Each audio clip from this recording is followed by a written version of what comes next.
Good evening, everyone, from wherever you are joining us around the world for a special evening to celebrate the publication of Gretchen Rubin's lovely, wonderful, warm, interesting, exciting new book, Life in Five Senses. We are coming to you live from the Penguin Random House studio, just steps from Central Park, a few minutes walk from the Metropolitan Museum, which will be a central part of our conversation tonight, and not far from where you live, Gretchen. My name is Bruce Feiler, and I'm delighted to be your host for this evening's conversation. For those of you who don't know me, I'm the author of 7 New York Times bestsellers, including The Secrets of Happy Families, Council of Dads, and Life is in the Transitions. I write the weekly newsletter, The Nonlinear Life, which explores the life's ups and downs on Substack, and I have a new book coming out in May from Penguin Random House called The Search, which is all about finding work that makes you happy and brings you meaning. I'm pleased to say, friends with you, Gretchen, for more than 20 years. We were actually in the same college at the same time, though we didn't really know each other at that time. You met my wife in law school, and she likes to joke that she was there the night you met your husband, Jamie. And you and I have been friends and colleagues for more than 2 decades. And so our regular conversations about life and writing is where I want to begin. But I first want to thank our hosts. Studio Sessions is a series brought to you by the Random House Group, featuring live conversations on some of the company's newest releases. And they go to you virtually wherever you are, including many independent bookstores. And I would just want to begin by saying Gretchen joins me in a salute to all of our indie bookstore friends. Please support your local booksellers. They love books and they love communities, and we cannot live without them. So, Gretchen, let's turn to you, and we're going to have some fun tonight. You are, of course, the author of many books, including the blockbuster New York Times bestsellers, The Happiness Project, Better Than Before, and The 4 Tendencies. You are the co-host with your sister of the Happier with Gretchen Rubin podcast, and we are here tonight to talk about your latest release, Life in 5 Senses, how exploring the 5 senses got me out of my head and into the world, which comes out tomorrow. So before we get into this, how are you feeling? It's publication eve. Do you have any rituals that we need to know about that you do? Well, my sister got me a mug that says pre-order early and often. So I'll drink from that tomorrow morning. But as I write about in the book, I have a lucky perfume that I wear and like a lucky cube. So I will bring those. But I'm really excited. I love talking about it. And so I'm really excited to have the chance to just engage with people about the 5 senses. And you're going on a big tour. We're going to talk about that later. But let's just begin. Before we dive into the book, and I have lots of questions, and we're going to solicit questions from viewers tonight. So please enter your questions, and we'll see as many of them as we can get to. So the Penguin Random House Studio Session team has a game they like to play called In a Few Words. It's a speed round, let's call it. I love a speed round. You love me too. I love a speed round. I love a speed round. Okay, good. I'm not that good at them, but I love a speed round. Well, you know what? You're going to prove. We're going to rewrite that rule right now. Okay. So and you are also a legendary reader and writer. So supportive of other people's writing and reading. So I got a bunch of questions about reading and writing. Question number 1. What book is on your nightstand right now? I have dozens of books, but right now it's The Morning Star by Karl Ove Knausgaard. Oh my gosh, I just got that book to read. Oh my God, there you I go. love We'll that talk conversion. about it. Okay, nightstand. That suggests you read in bed. So what is your favorite place to read other than bed? On the sofa in our house. Okay. Propped up. You are a lover and devotee of libraries. Okay, confessions. I once played Capture the Flag in the Sterling Library at Yale University. Oh, that's...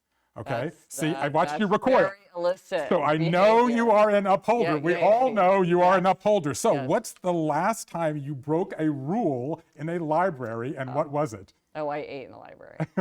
Yeah, you're not supposed to eat in the library, which we all understand because of, vermin and everything, but... So you snuck the food in? I brought it in my backpack and I ate it. And I got busted too. So that was. Oh, you got busted? No, as an upholder. Yeah, I've never done that since. Yeah. Somebody told on me. Question number 4. What's your go-to emoji? Oh, that's so funny. The gold star, which anybody who listens to my podcast, I love a gold star. So I'm constantly sending gold stars.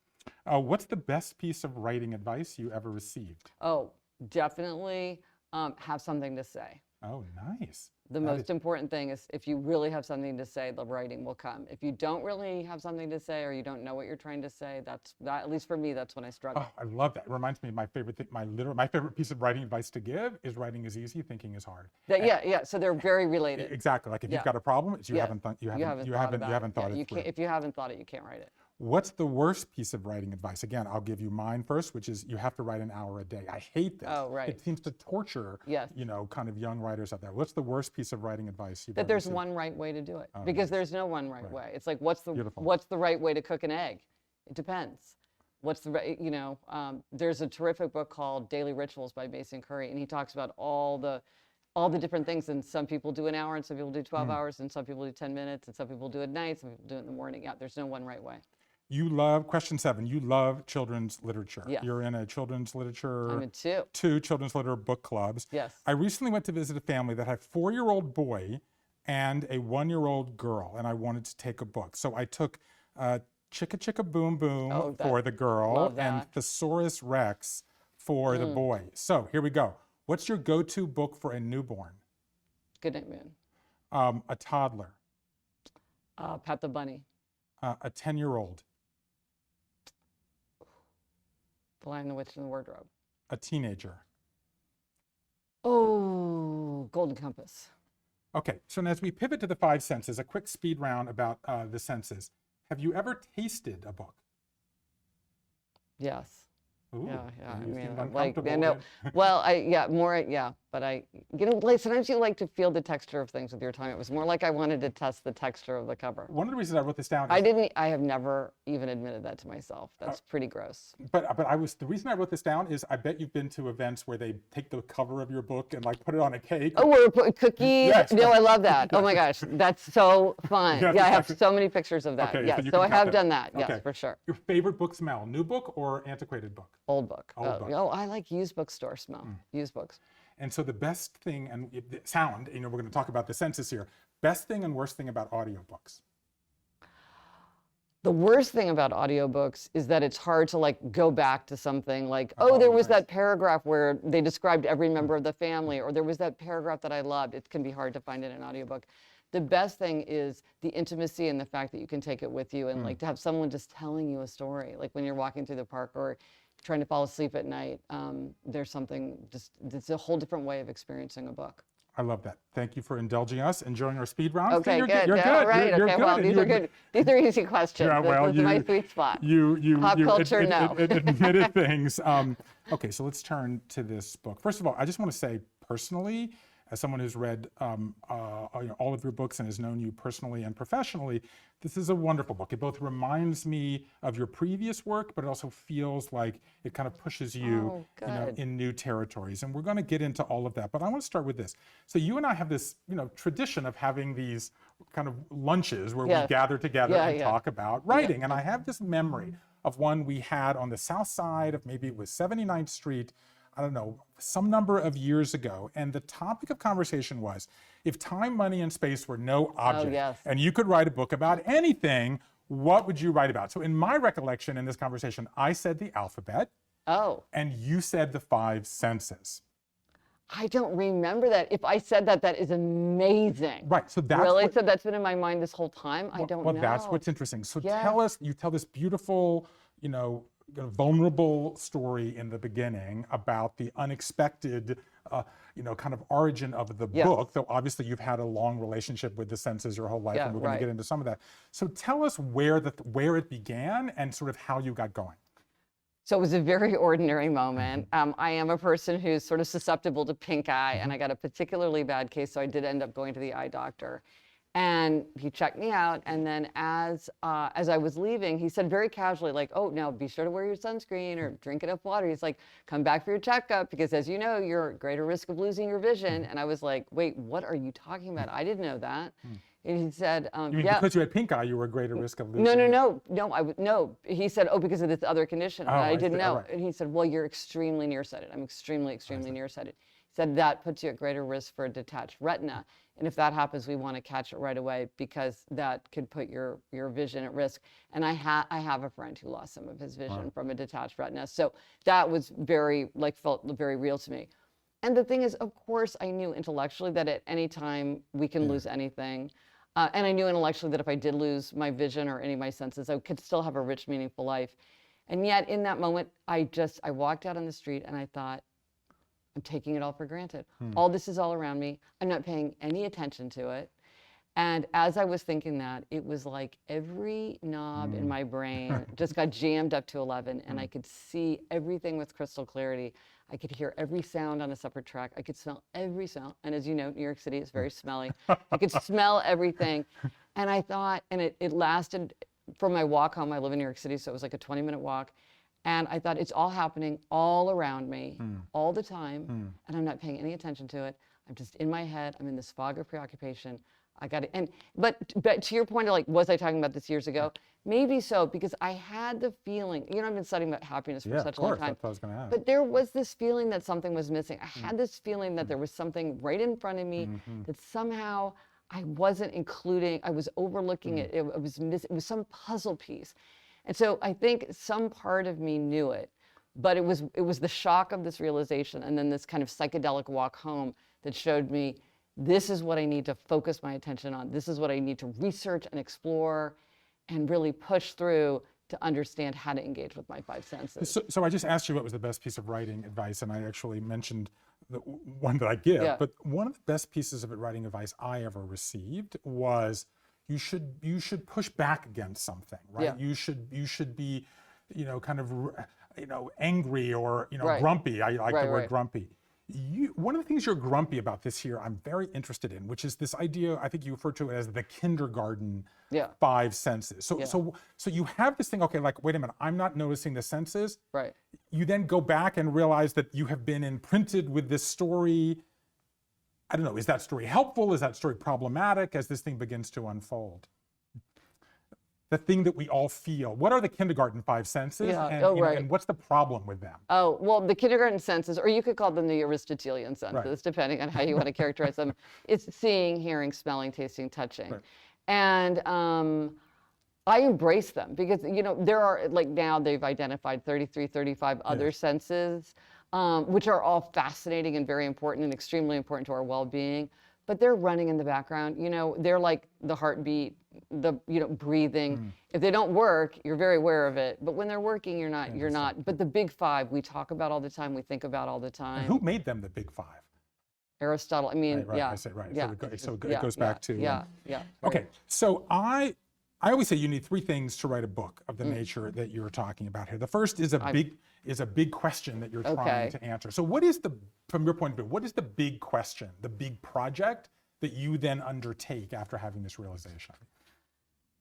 How do I get out of my head? How do I get back in the world? How do I connect with myself and with other people and with everything that's around me? How do you do that? The more you know, the more you notice. So if I learn more, I can bring more to it. And then what would I find? I mean, my hypothesis was that it was going to make me happier, but was it really going to work? Because I've tried things where it's like meditation. People keep telling me, you got to meditate. And I keep trying it. I'm like, it doesn't work for me. I'm not writing a book about meditation. But so I was really curious, like, what would I learn and what would I find and what would the result be? Everybody talks about how you could evoke memory through the senses. Would I find that to be true? Like which, spoiler alert, yes, there's a reason people say that. It's very, very true. But it was sort of like, how would I go about it, and in what way could I find more happiness by tapping into the five senses? Okay, so now you have this idea. You want to go on this journey and ask this question. Okay, so the second thing I think you need for a book like this, is a sort of narrative crucible to answer this, right? So, which is, a structure to say. So in this book, I mean, maybe it's similar or different from other books, but that's irrelevant to the question. In this book, you considered lots of different structures before you settled on the one. So tell us about that. What didn't work, right? What structures got abandoned along the way? So if you looked at the book, you'd be like, okay, Gretchen just like bought a board book aimed at a 2-year-old and like, seeing, hearing, smelling, tasting, touching. Okay, this is very easy. It took me months, maybe more than a year, of just like sweat pouring down my face with like trying to figure out the structure. So I wanted the big five, but then I thought, well, maybe I'd find my own senses, like what I was calling the human senses. So these were senses that humans had that animals didn't. So this would be like the sense of imagination, right? A dog doesn't gaze at a waterfall. Like we bring imagination to the world, animals don't, or like a sense of time. How does that affect our senses? And I was so interested in that.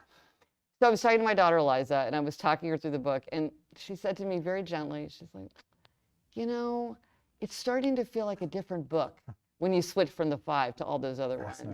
And I'm like, ooh, because you know with an edit, sometimes somebody tells you something and you're like, I'm sorry, I reject your edit. So good. Yes, but sometimes you're just like, it goes, you're like, I know you're right. And I just had that. I was like, she's right. So then I write a huge draft, the big 5, and then there's sensorium, which was this chapter that was how they all work together, and because that is really how the senses work. They work together and how they make compromises, and if you dial one up, what happens to the others? Dial one down.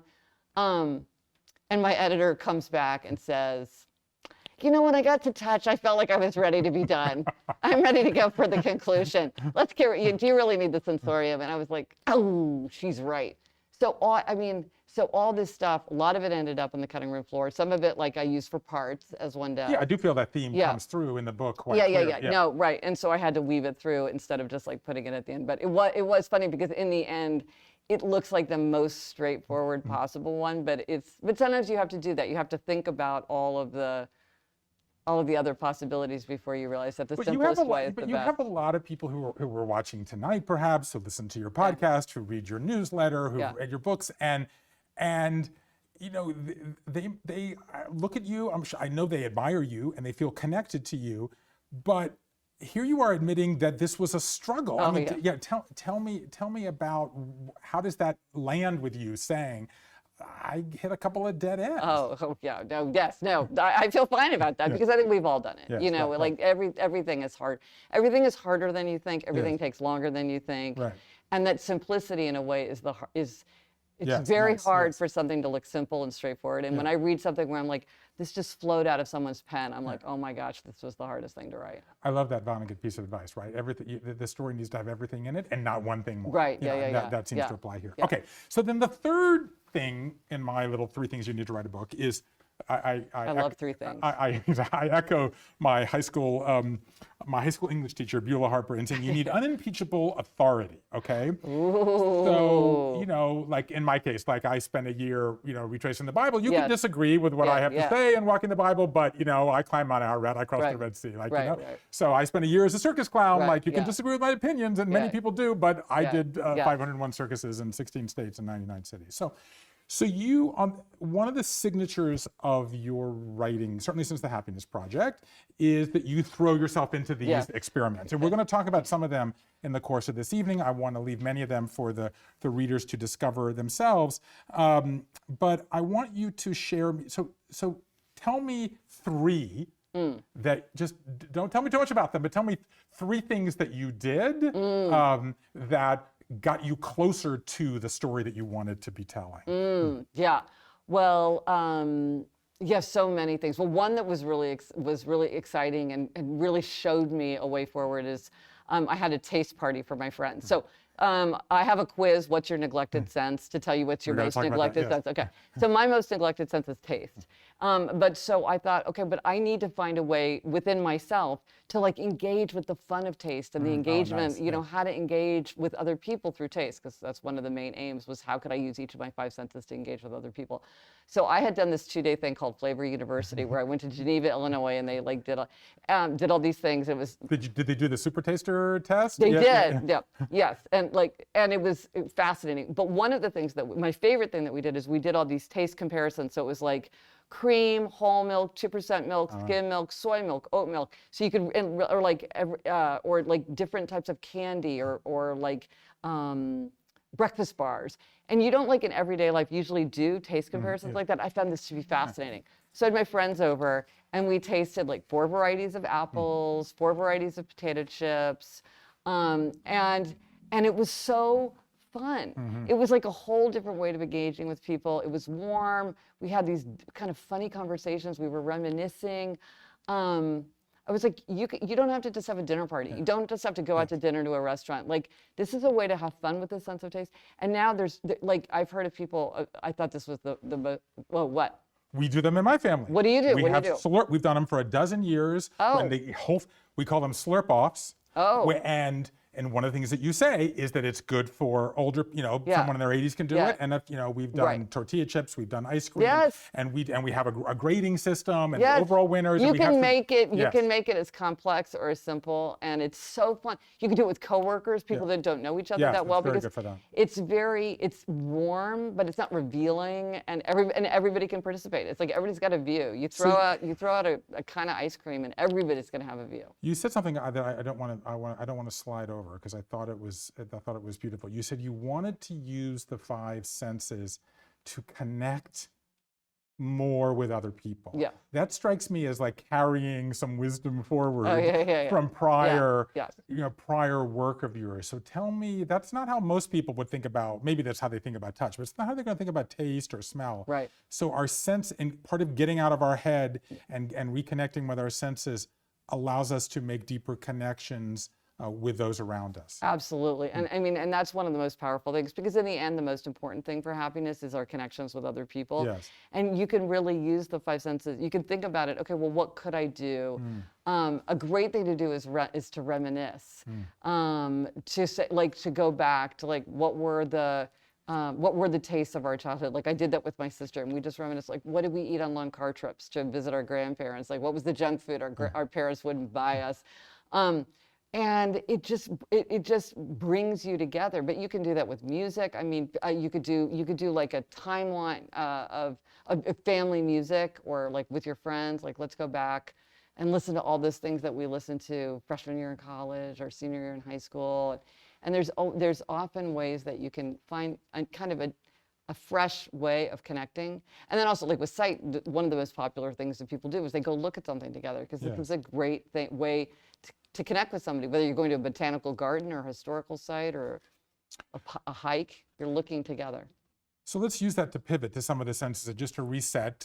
Good evening, everyone. You're joining us on the eve of the publication of Gretchen Rubin's new book, Life in 5 Senses. Wherever you are, we welcome you. Thank you for joining us. And we're now going to talk about some of the senses. Again, I want to leave a lot of this, because I know a lot of people here have bought the book and will be sharing it with those you love. You will be sharing it with those you love. This is the exercise here. Mother's Day and Father's Days are coming up. Dads have senses too.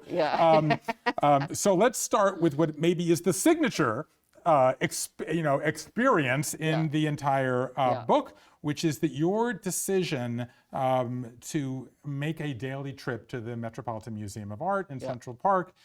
You live not far from there. And so first, how did this come about? And second, what surprised you most from the experience? Yeah, so I am so incredibly lucky that I have the time and the freedom, and I live within walking distance of the Met. And I live in New York State, so I can even visit for free, though I did join as a member. And I wanted to do this for several reasons. One, I've always been fascinated by repetition. Just like the possibilities of repetition and how things change over time, the more familiar you become, and can see how they change very subtly over time. So that had always interested me. I'm also kind of an all or nothing person. Like I would rather do something every day than some days. So the idea of going every day appealed to me very greatly, more than like going 3 times a week. And the Met to me represented a kind of thing like the treasure trove of the world. It was the epitome of everything is here, everything is available to you, and you walk right by. You're not tapping into it at all. And I thought it's one of 3, I think they say, encyclopedic museums. Yes, but there's so many things that are like that. It's like you could be like, I live by this national park, or I live by this local park, and yet do I go? Do I appreciate it? And so I wanted to, and I thought if I moved away, I would think oh my gosh, I lived there. Why didn't I go all the time? And so I really wanted to. So it felt like this untapped resource that I wanted to visit. And so then you decide to do it, but it's enormous. Yes. You're a person who likes a program. Like some structure. So how did you then decide to do it once you decided to do it? Well, it's interesting because I'm very rigid and I'm very much like a checklist person, and I felt like what I needed was recess. I needed to create, I needed to make time to wander, and the only way I could make time to wander was to put it on the schedule. So I had to use my discipline to escape from discipline. And so I tried to keep it as open as possible. So I didn't have to go for any length of time. Like I could go in and go out. I didn't have to achieve anything, like discipline my mind. Somebody said to me, well, if you're going to go, you have to spend like a half an hour examining one object. And I'm like, no, I don't. I've never done that. Maybe one day I will do that.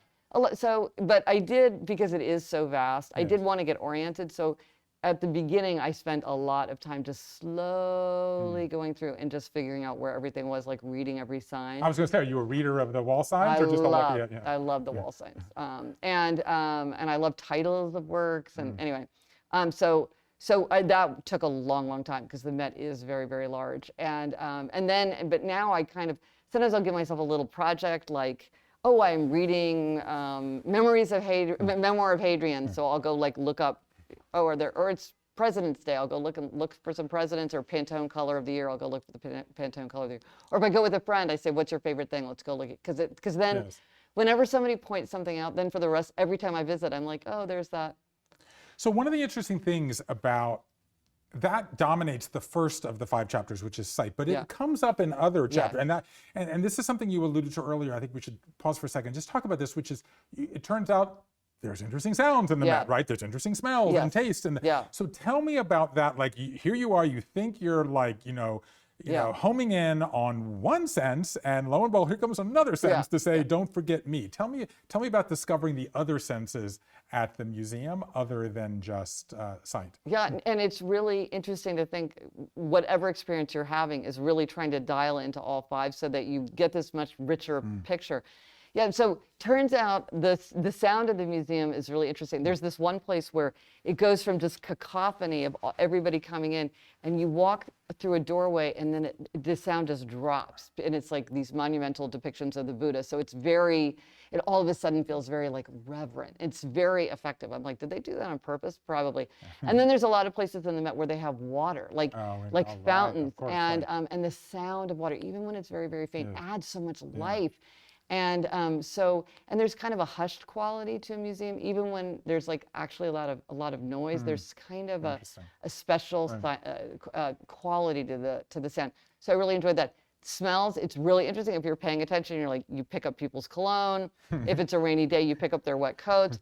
The Met has a very, very distinctive hand sanitizer. Like, for the rest of my life. Oh, really? That will be like, I feel like I should ask for like a sample of the hand sanitizer, just as like, for the rest of my life, it will remind me, like my grandmother's perfume. Yeah. I lived in Japan for many years, and I used to say my one tip was like, drink the orange juice on the bullet train, because it was very distinct orange juice. Now it's going to be use the hand sanitizer at the Met. Okay, before I leave the Met, I want to invoke another conversation that I remember of that we had, and it was probably almost 20 years ago, and you were just venturing down the path of what became your website, okay? And we were having a conversation about how to refer to your family members. Oh, right, you have a good memory. Right, and it was sort of, do I call them by name? The girls were young. I think you started off with, kind of like phrases, kind of phrases, okay? It was too twee. Right, okay, right. So that was a long time ago now, and both of your daughters, we'll get to your husband in a second, but you and I share something. Innocent bystander. Yes, exactly, right. So I write books about my family too, so I get this, which is why I'm sensitive to this. But we share something else, which is we both have daughters who are interested in art and museum, and so, we can get to Eleanor later, but Eliza, you already have invoked her here. She's the older of your 2 daughters.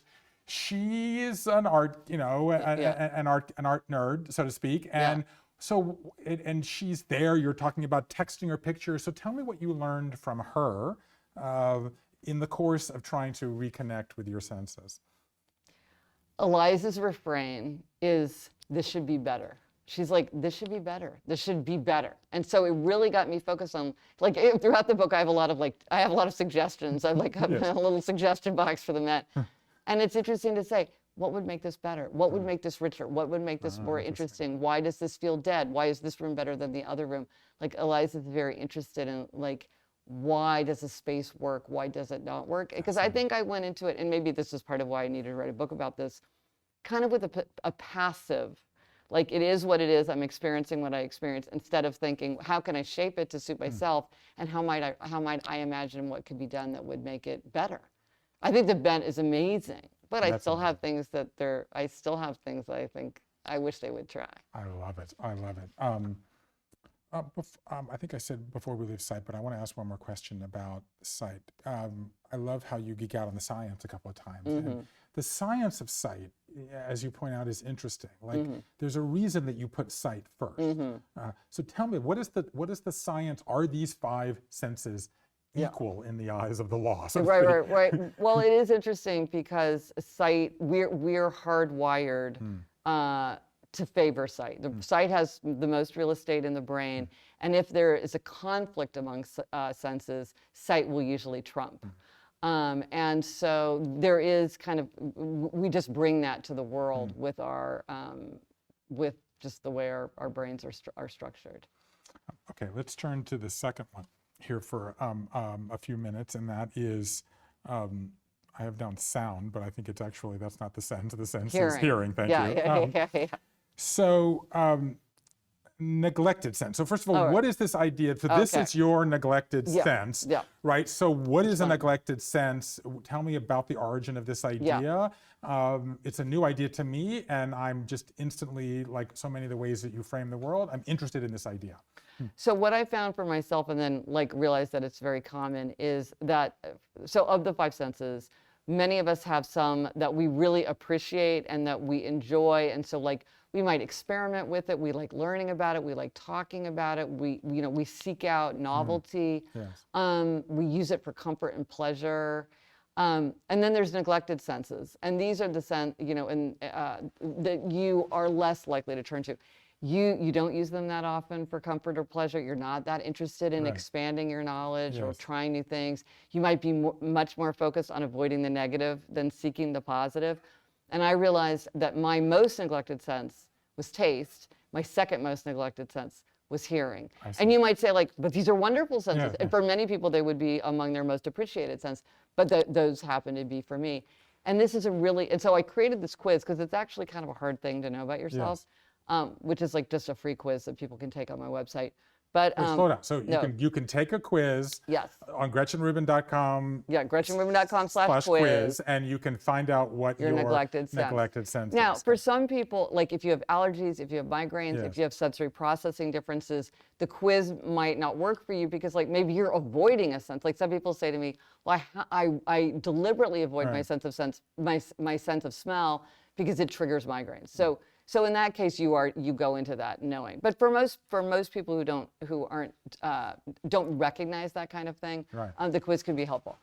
I mean, this is a really good thing to know because this is low-hanging fruit. Yes, right. Yeah, because it's I love this sense of smell, and I'm already tapping into it all the time because I love it and I seek it out. But with taste and hearing, I'm like, they were kind of underdeveloped, and so I had all these opportunities for things that were really exciting and fresh and new and connected me with other people and expanded my sense of the world and myself, where I hadn't, untrod paths. So neglected sense, this implies that there is a choice that we make here or just a habit that we get into? How does that come about? That is a great question. I don't know. Right. Is it part of your wiring? Yes. Is it part of your experience? Are there interesting trade-offs? Like Gertrude Stein said, I keep meaning to look it up. She said something like, I don't listen to music because I like to read so much. Yes, right. So are there like, if you had big data, would you see certain kind of yes. But I don't know why it is. And I think it can change over time. Like I have my 4 tendencies quiz, and the 4 tendencies, which is a personality profile, I very much believe it's hardwired, you bring it into the world, and for the most part, people do not change. Neglected sense, I think absolutely. It could change over time. It could change through experience. You could deliberately change it if you wanted to. So this is much more of like, where are you right now? And like, therefore, what might you do? It's not meant to be like, this is a kind of persistent feature. So I want to come back to the music thing because that's a big part of what you write about. But I want to ask this because you know, as I'm sitting here talking to you, a new thing to hear you on occurs to me. Is it fair to say, here's a hypothesis, that hearing is the one of the 5 senses that declines the most over time? Yeah. That older people, it is not, more people lose their hearing, right, than lose their sense. I mean, well, Well, sight we can correct so much more Oh, I easily. see. So Right. Oh, it's that like makes we sense. now we Right. have cataract surgery and all kinds of things. So I don't know if people were completely untreated. That's smart. Right. Right. But certainly hearing is very, very So effective. what happens if hearing, since we're talking about hearing here, is your what's the opposite of neglected? Like most Appreciated. Most appreciated. Fine. Yeah. So if that's your most appreciated sense, what happens if you lose it, or if its acumen declines over time? Right. No, I mean it's very painful, and it's something to really think about. So you would really maybe everyone should be very careful with their hearing. I am much more careful with my ears now. Really? So what's sunscreen for your ears? No, well, we live in New York City, but the subway. So it's like that, in DC, the subways are like gliding by silently. Not in New York City, there's that screeching. Yes. So I will cover it. Or if like a siren is going by, like right by me, or if I'm walking by construction, I'll cover my ears because I want to protect them from that kind of, or like I now will not go to like noisy restaurants. I will really avoid them, partly because I don't enjoy it, but then also I'm like, I don't want to expose my ears to like this din. Oh, fascinating. Yeah.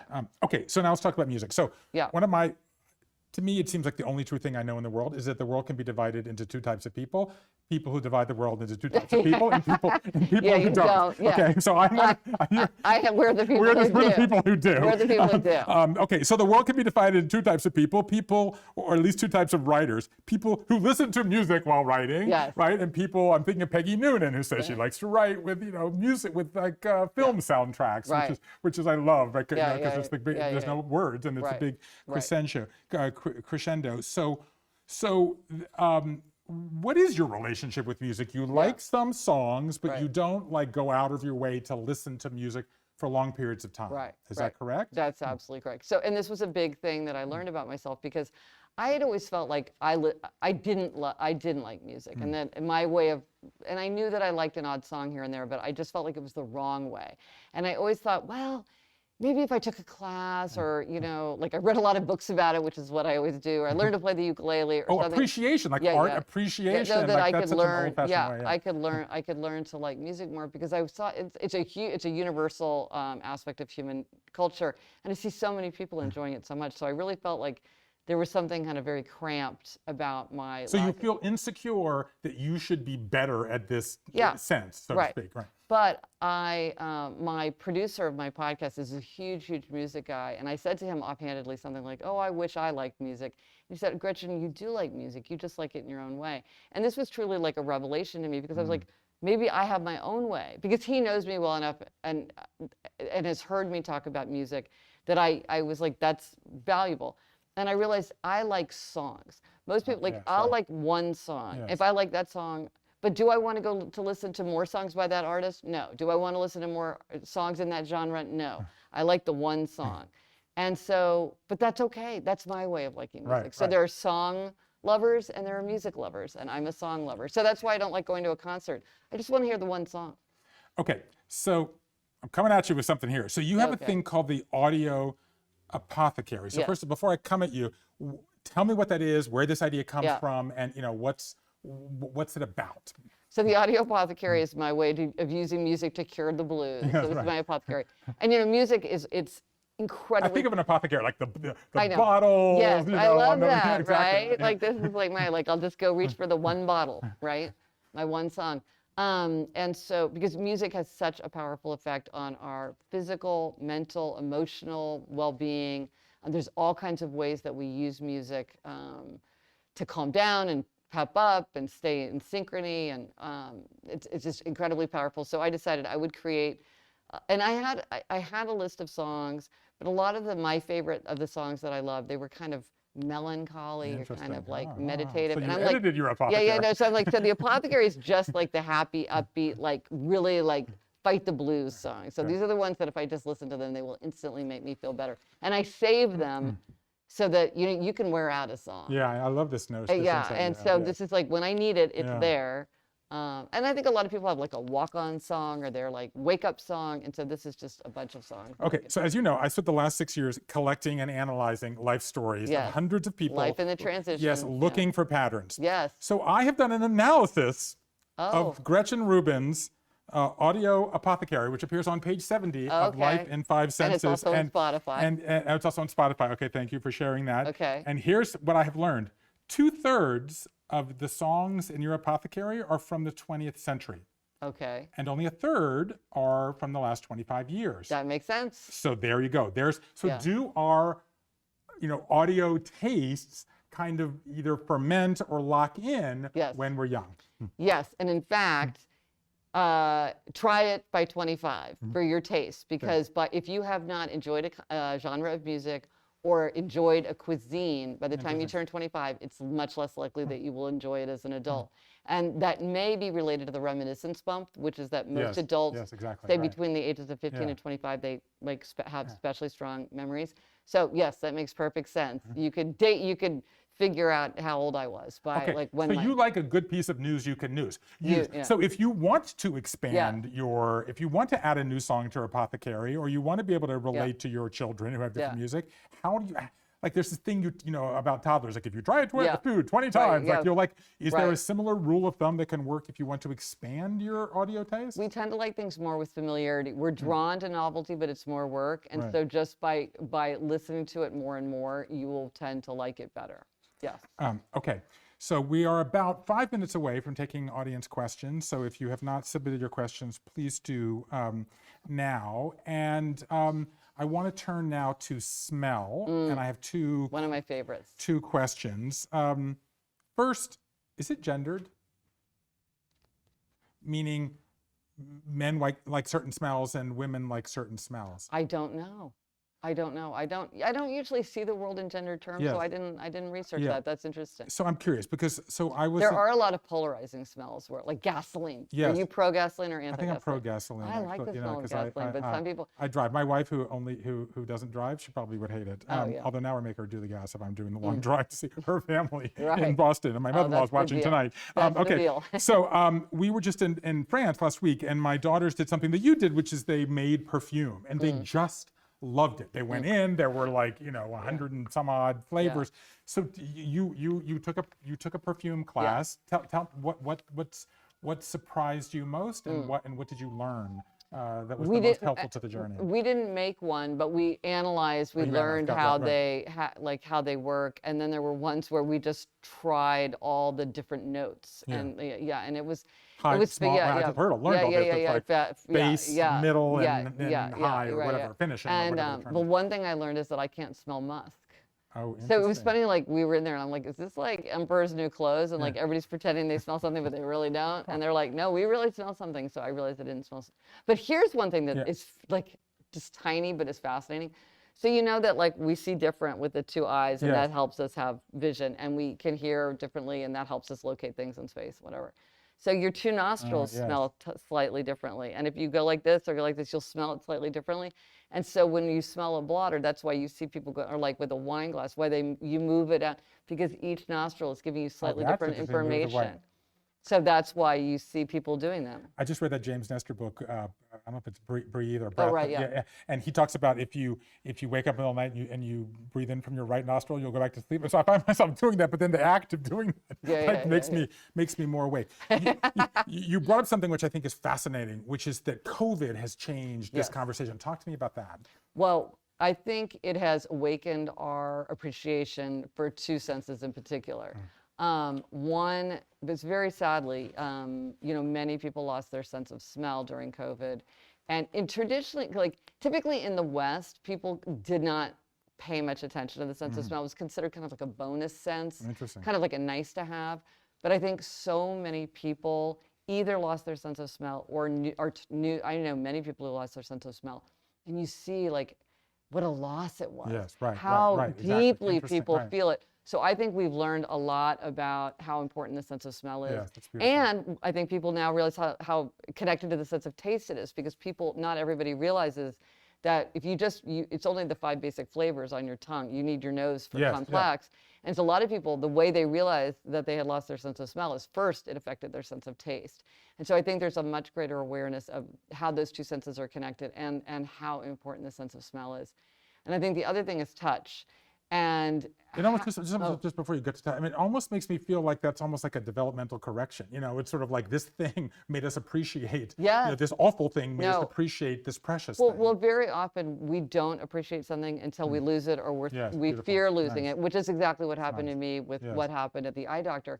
And I think talking to so many people, many people got it back pretty quickly, and some people did not. And they talk to you about what that experience is like. And so it really does help you understand, because it's pretty unusual. But that feels to me like the theme of the whole book. Right. It's sort of like by paying more attention to this thing, you can have a richer, more fulfilling life and connect with other people. I cut you off. You were going to say something about touch. Right. Well, I think touch, because when you couldn't touch people, you realize like just how much we crave just being in like contact with people. Okay, so just two more questions before I go to the reader questions. One, you mentioned connecting, and we've talked about Jamie a few minutes. I want to talk about him. He does appear throughout the book, especially around food. Yeah. So I'm curious, I remember my wife saying to me, okay, I married a writer, I got it, you were a circus clown. These are the rules under which we're going to experiment. You were literally a circus clown. Yes, I was literally a circus clown under the big top. Tell me how this process has changed him, in his relation to the senses. Okay, well, one thing about Jamie is that he does not read anything I write or listen to any of my podcasts, because it gives him the heebie-jeebies, which I totally get. So I 100% understand. People say to me, your wife travels all the time. How does that work for the marriage? How is that good for a marriage? I'm like, that's why the marriage is good. She travels all the time. It's good. But the thing about, he doesn't often enter into it himself. Like he's not like, oh, I see you doing this, I'll try it too. Yeah. But it's clearly made his life a lot better, because it's just like, it just led to so much richer connections. And like one thing is, like, if you know the 5 love languages, yes, which I do. I wrote a piece about it in the New York Times. So his is physical touch, which isn't about like intimacy. It's about just like wanting to hold someone's hand.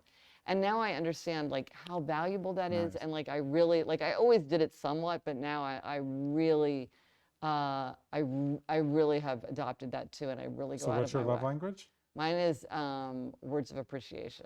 Yeah, so this is what my wife Linda's is. We spent a weekend with Gary Chapman, because I profiled him in the New York Times, and mine is quality time. And she said, like, you can give me 2 compliments, and like you have to sit down and talk to you for an hour. It's like totally imbalanced. Okay, so it's funny. One final question. We're going to turn to the audience questions. A lot of this book is about making yourself, if I can echo a phrase of yours, happier at home. Yeah. I spent the last few years thinking about how to make yourself happier at work, and I'm curious how somebody out there who goes on this journey with you, becomes more aware, can bring that into the workplace. Oh, it's huge for the workplace. Well, and one thing, I think one of the most important things is to realize that we all live in very different sensory worlds. And just because I am fine with something doesn't mean that it's easy, that it's fine for you. And we really have to show consideration for other people and for ourselves, because for one person, it's like, I read a study saying that people listening to classical music, it will boost their creativity. Let's pipe in classical music. It's like, yeah, but I need silence. I can't work if you're putting in music. And so we each have our different preferences, our different sensitivities. And so we really, if we're in a place where we have to work together, we have to create an environment where everyone can thrive, and not assume like, if it's fine for me, it should be fine for you. Or if it's fine for you, it should be fine for me. But just understand how different these worlds are. But there's a lot of things we can do. One is the sound environment. Like, is it silence? Is it busy hum? Is it music with words? Is it music without words? Is it white noise? Another thing, if you feel very distracted by your phone, a very easy thing to do is to turn it to grayscale, so it's in black, white, and gray. Believe me, you will not be nearly as attracted to your phone, because that thing is, it's like looking at your grandparents' black and white TV set, much harder to use. You can use the senses to help you focus. Like sometimes people will associate a smell with like very intense work, like burn a candle. That they very much associate with it. And then just like you clear clutter, you clear clatter. Are there notification sounds that are distracting you? If you're working at home, are there sounds that are distracting you? To just think about, okay, how could I shape my sensory environment to help me to feel focused and comfortable and well, what I'm not distracted. thinking about listening to you is that this is a conversation, that doesn't feel like it would have been possible 10 years ago at work, right? We're at a moment in work, like even the idea of happiness at work. When you started this project, that was something that was, leave your happiness at home. Like you're coming to work, like, the money's supposed to make you happier. We're not in that moment now. And COVID has absolutely worked from anywhere. This is, in fact, the theme of my whole book is that it feels to me like you anticipated this trend where you can bring these personal, development imperatives into the workplace. It's not just home anymore where you can be happy. Absolutely, that's true. And I think that because the workplace is just like, it's much more flexible and fluid. Like, I think we think like, well, how could I make it better? Yes. Because it used to be like, you get what you get, and you don't get upset. Correct, right, And now it's sort of like, well, what works for you? Like even some workplaces, they have like the silent room, they have the chatty room. Like, are you gonna, and so you have to think, well, what do I need? Where do I do my best work? Do I work better when I'm around other people? And I thrive off of that, or do I find people very distracting? And this makes me just go back to rule number 1 of the Happiness Project. If I have my order right, was be Gretchen. And you said this several times tonight. Like what works for somebody else may not work for you. Right. And that's okay. Right. Yes. I think the first thing to do is to say, well, what's true for me? Instead of, sometimes people want to think that there's a right way or a best way. Right. And very rarely is there one right way or one best. There's a lot of ways we can achieve our aims. And it's really like, well, what works for you? Yeah. And that's the way we misread a lot of the social science. We sort of read it as being much more. Okay. So we're going to spend the last 10 minutes here talking, reading some questions from viewers have sent in. This is Emily from Minnesota, and this is about touch. So touching certain things like faux fur give me the icks. What's one thing you don't like to touch? Oh, interesting. Like I had no idea. Like there's all this controversy. Like silky. So I like silky, and some people just, they don't like it. Or like being submerged in water. Oh, interesting. Some people like, they will go to, they like take the shortest shower possible. They do not like being submerged. And then like my father-in-law takes 2 baths a day. The thing I don't like is, when there's like a rock that has like slime on it, like that slimy feeling, or like a banana goes bad, like, and there's like that slick, slimy feeling. I don't like slimy feeling, but I love velvety and silky. So what's your favorite touch? I love velvety. I do love velvety. I love velvety. Right, got it. Okay. And plushy. I love this question. This is sent in from Patricia. I don't know where you are, Patricia, with apologies. It's not on my little card here. Gretchen, do you think technology will keep pace with our senses in an inclusive way? Like here we are in this ChatGPT, era of generative AI. For example, electric vehicles that are so silent that seeing eye dogs and blind people are not aware of them. So tell me how technology is changing things in real time. And if we look back, in 20 years, what are you worried about that we're going to lose with technology? Well, technology, it's a good servant and a bad boss. So you always have to think about like, how do we make sure that technology works for us? Overall, I think technology is amazing because there's so many things that it can do to help to supplement or to replace senses that people have lost. And there's more all the time. There are now like smart canes that can give you a lot more information, not just what you're touching with the cane, but like things that are above chest height. There are all kinds of new technologies to try to let people read information in different ways.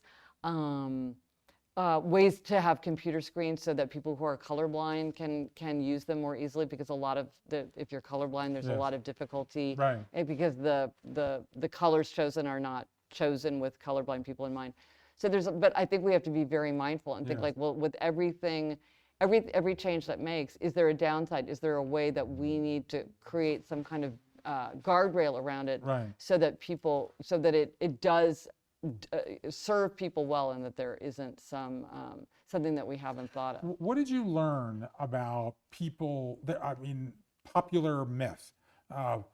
If you lose one sense, your other senses become heightened. True or false?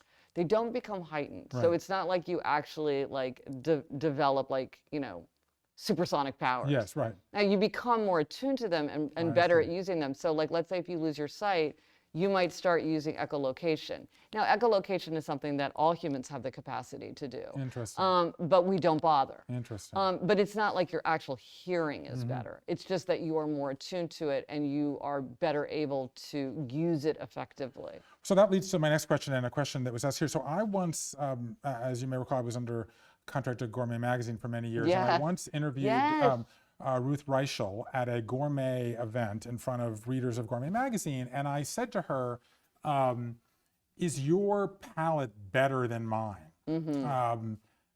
And her answer has always stuck with me. She said, my palate is not better than yours, but because I was a restaurant critic for many years, my ability to remember tastes. So and articulate, distinctions, right. Put words to it. So which of, do you have a super sense?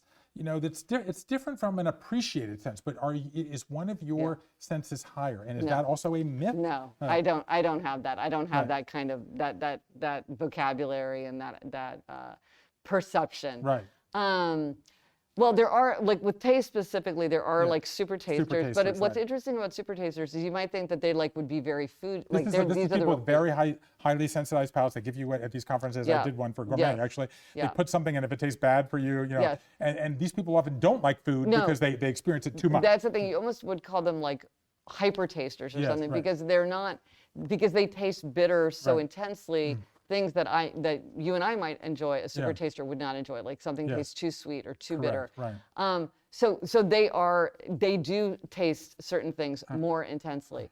I think often for people, it's really that they're interested in it. You know, the more you know, the more you notice, the more you, if you bring more to something, you get more from it. And just putting words to it, like at Flavor University, they gave us this packet and it just had like hundreds of adjectives, like, okay, you know, floral, acidic, you know, citrus, and you're like, oh, and when you give me the words, I start to be able to associate them, but I can't pull them out of my head.